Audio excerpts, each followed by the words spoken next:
imagen. Buenas tardes, ¿cómo estás? Bienvenido a este capítulo 22. Estamos ya finalizando con esta introducción a la filosofía. Ya nos queda muy poquito. Hoy vamos a iniciar con algo completamente nuevo.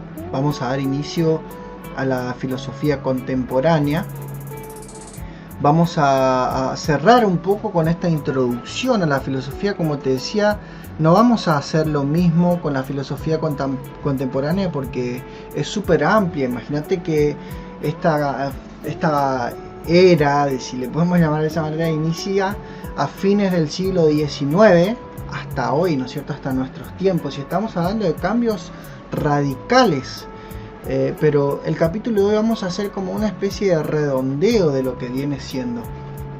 La principal característica de la filosofía contemporánea es su diversidad de corrientes que se van peleando entre sí. ¿Se acuerdan del capítulo anterior de Hegel? Donde dijimos que cada síntesis donde contamos que Hegel había dicho que cada tesis tiene su antítesis y se pelea hasta dar a luz a la síntesis, ¿no es cierto? Que vuelve a convertirse finalmente en una tesis y obviamente después aparece su antítesis y así, hasta siempre.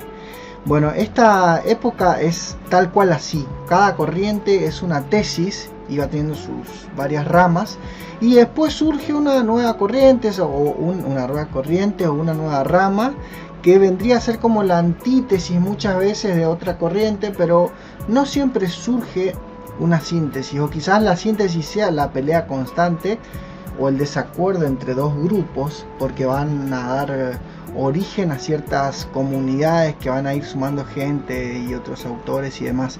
Pero lo que quiero decir es que no siempre hay si seguimos con la teoría de Hegel, no siempre hay una síntesis, o quizás todavía no conocemos muchas de ellas.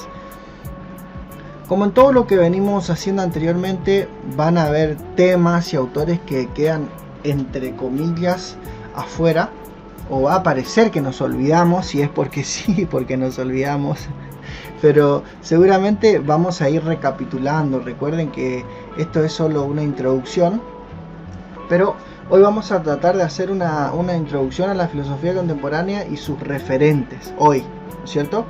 Esta época abarca, como dije, muchas corrientes y vamos a ver algunas. Hoy no las vamos a ver a todas hoy, obviamente, sí quizás más adelante, pero no hoy. Más bien vamos a elegir arbitrariamente algunas y vamos a llamarle las más importantes, pero no tienen por qué ser así, ¿no es cierto? Es lo que estamos diciendo hoy. Podemos decir que en esta época comienza una nueva manera o forma de interpretar la realidad filosófica, ¿no es cierto?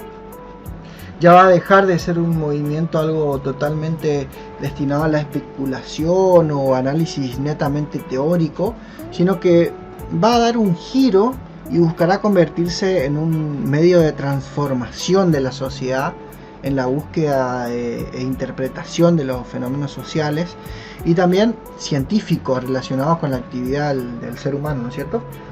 A ver, vendría a ser como una especie de reacción a lo que estaba pasando antes, ¿sí? Se caracteriza por tener una especie de transformación. Por ejemplo, Marx decía: hasta ahora los filósofos han intentado explicar el mundo. Ahora vamos a cambiarlo, es hora de intentar cambiarlo.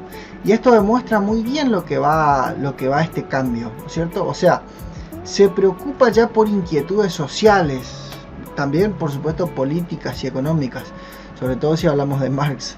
Bueno, ya vamos a ver. Vamos a pasar a hablar un poco de estas corrientes de las que vamos a decir que son las más importantes de la época, que no va a ser otra cosa que un resumen de lo que viene siendo, ¿no es cierto? Vamos a comenzar con la filosofía analítica, ¿sí? La filosofía analítica está o es desarrollada a inicios del siglo XX con obras y análisis que realizaron filósofos como Russell, Wittgenstein, Karl Popper, entre otros, ¿sí? La mayoría de estos filósofos llevaron a cabo sus trabajos desde universidades, entonces contaban con conocimientos académicos, ¿no es cierto? No como anteriormente en el siglo XV o el siglo XIX, los filósofos en su mayoría establecían sus posturas fuera de la academia. Esta rama filosófica se caracteriza por enfocarse especialmente en los análisis del lenguaje y el conocimiento a través del desarrollo lógico. Y claro, su justificación también. Por eso la filosofía analítica ha resultado después en investigaciones científicas. Durante el siglo XX surgen nuevas corrientes filosóficas derivadas de la filosofía analítica, por ejemplo, el positivismo lógico, que también es conocido como empirismo lógico, que viene a ser una rama de la filosofía que toma las experiencias humanas como las responsables de la formación de ideas y conocimientos. Después tenemos filosofía del lenguaje, que es la rama que estudia al lenguaje, valga la redundancia, que es dice que es el significado, el uso del lenguaje y su interpretación, ¿no es cierto? Filosofía, la epistemología, por ejemplo, rama de la filosofía que estudia los métodos y la validez del conocimiento científico. Después tenemos la filosofía continental. Son ramas filosóficas que contrastan, o sea que como que se pelean con la filosofía analítica y que fueron desarrolladas en el siglo XIX y XX también en la Europa continental. De ahí viene el nombre, ¿no es cierto? La filosofía continental se caracteriza por ser especulativa y rechaza el cientificismo. Básicamente no tiene análisis y digamos que son como continuaciones de las postulaciones de Immanuel Kant. Entre sus principales pensadores tenemos a Jean-Paul Sartre, Martin Heidegger, Michel Foucault, Albert Camus, Jacques Derrida, Deleuze, entre otros. Algunas de las ramas que pertenecen a la filosofía continental son la fenomenología, que es la corriente que es una corriente filosófica idealista que estudia y también que describe a los fenómenos de la conciencia así como se les muestra, ¿no es cierto? El existencialismo es la corriente que se preocupa por dar una respuesta a los problemas fundamentales del ser humano. Tenemos el estructuralismo y la hermenéutica. El estructuralismo vendría a ser un enfoque filosófico que se centra en el análisis del lenguaje y la cultura y la sociedad, ¿no es cierto? La hermenéutica es la rama que se preocupa por entender los hechos humanos considerando el contexto en el que suceden. También puede ser entendida como la teoría de la verdad, según algunos pensadores de esta corriente, ¿no es cierto? Así que bueno, hoy vimos más o menos de qué va la filosofía contemporánea, que como ya dije reiteradas veces es mucho más amplio que solo esto y vamos a desarrollarle un poco más, ¿sí? Vamos a tomar algunos pensadores y los vamos a ir desarrollando en 1 o 2 capítulos más para ver más o menos el pensamiento de algunos de ellos, como, no sé, Auguste Comte, Friedrich Nietzsche, por supuesto, Martin Heidegger, Michel Foucault, Derrida, Karl Marx. Así que si alguno de estos nombres te suena o te gusta, quédate con nosotros. Pero desde ya te garantizo que cada uno de ellos toca fibras muy sensibles en nuestra subjetividad. Así que te diría que no te pierdas lo que se viene ahora, ¿sí? Sobre todo cuando hablemos de Nietzsche, Heidegger, que retoma mucho de Nietzsche, Foucault también